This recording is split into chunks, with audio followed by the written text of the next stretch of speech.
sushi para sa kanyang kinono.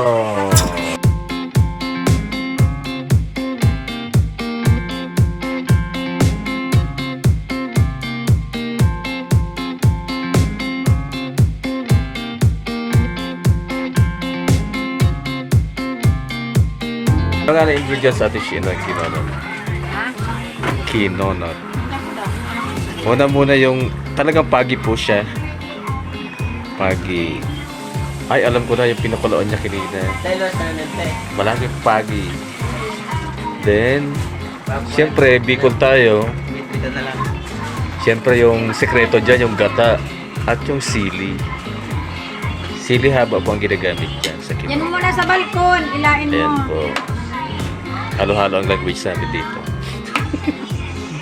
Ayan po habang rest yung mga anglers. Dalawang pinipicture.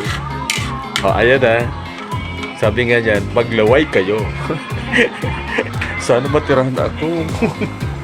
Exam week po kasi namin ngayon, kaya medyo gabi na tayo makakapag-vlog.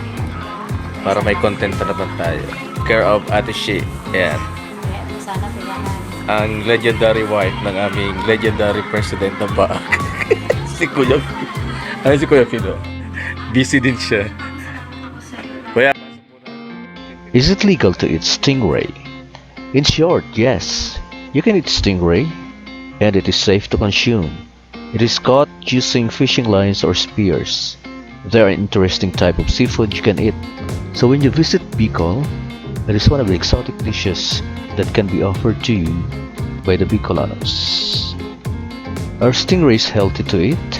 Stingray meat has no exact food properties, but it was said that it has 20% protein with a little of mercury, which is usually found in a marine species like tuna, salmon, etc. Nevertheless, stingray meat offers a savory dish one cannot resist. Meat is flaky yet dense and chewy, and tastes like a mix of fish and lobster.